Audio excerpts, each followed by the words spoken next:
Welcome to Module 2, Part 2, Light Emitting Materials. Semiconductor laser and LEDs with visible light and infrared wavelength have a wide range of applications. The indium aluminum gallium phosphide system is useful for generating red, yellow, and orange wavelight. So we have red, orange, and yellow wavelights. So in this system, the material being used is indium, aluminum, gallium, and phosphide. Aluminum, gallium, indium, and a nitride system emits blue and green wavelength. So we have green over here and the blue wavelength over here. Red, green, and yellow green LEDs have moderate efficiency and they have been manufactured from a long time using gallium arsenide and phosphide system. So the efficiency of those LEDs is almost 10 lumens per watt. So here you can see almost 10 lumens per watt. We have the red, green, and yellow green LEDs. Recently, red, orange, yellow LEDs are based on indium, aluminum, gallium phosphide material. So these are more bright and efficient. The efficiency is almost 30 lumens per watt. Somewhere here you can have the 30 lumens per watt efficiency. The major goals of the optoelectronic devices is to offer highly efficient red, blue, and green emitters because those colors are the three primary colors of the spectrum. By combining these red, green, and blue color LEDs, an intense white color light source can be formed. So this light source has an efficiency of almost 500 lumens. For general purpose illumination requires kilolumens of light. It is practical to combine few high brightness LEDs to get this kilolumens of light. They have longer lifetime and much higher efficiency. So this white light is formed by combining red, green, and blue color LEDs. So the brightness of this is about 500 lumens, and for illumination generally what we use for decorations and all need kilo lumens of light.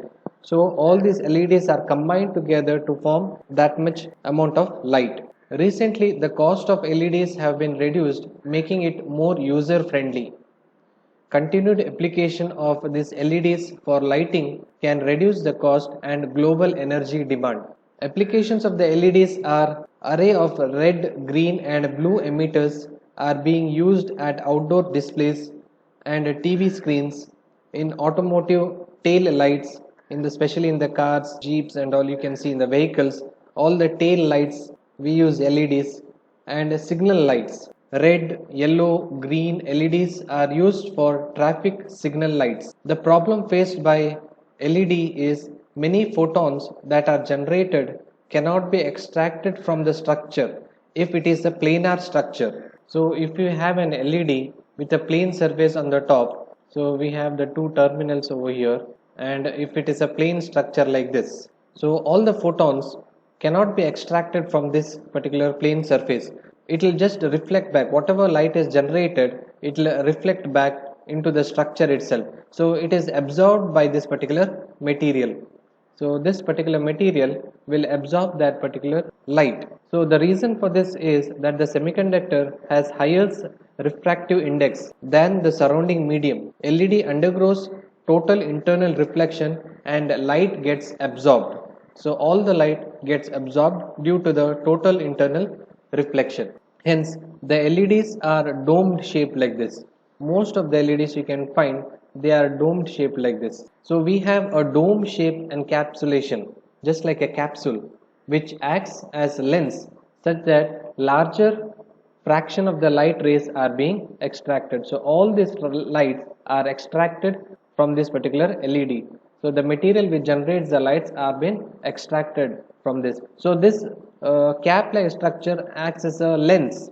So it acts as a lens and most of the lights are extracted. Whereas here there is total internal in this flat LEDs, there is total internal reflection and hence most of the lights are absorbed. Moving to the current and voltage in an illumination junction.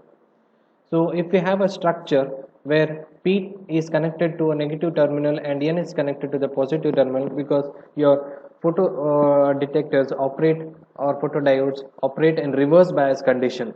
The carriers generated within this depletion region, so here we have the depletion region.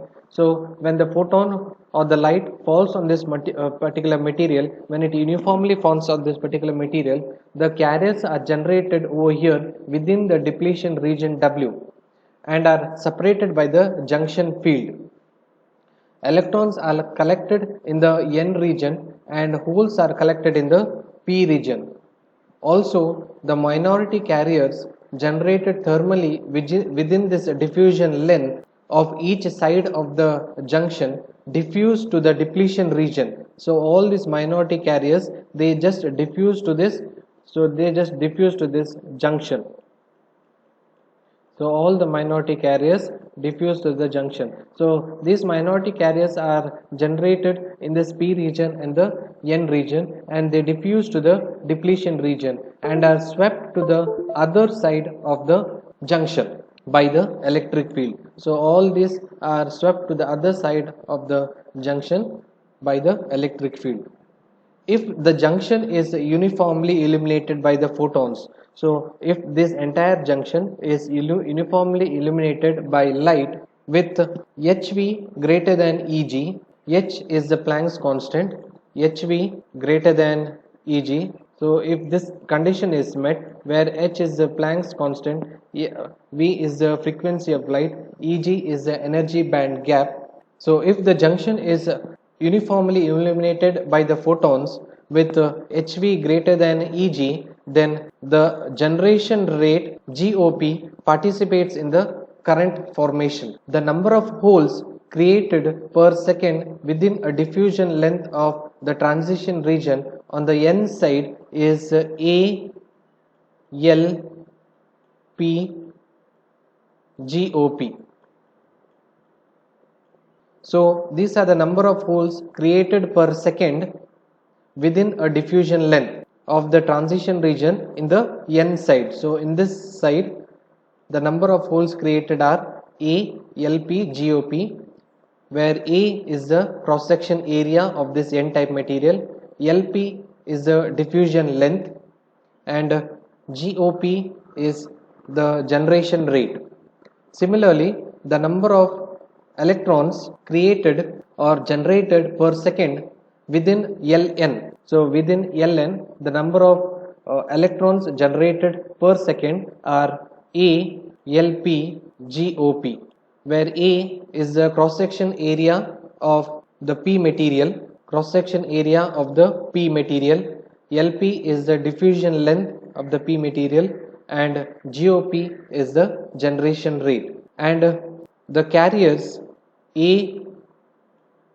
the total carriers AW GOP is generated within this diffusion length of W, where A is the area of this transition region, W is the width, and GOP is the generation rate.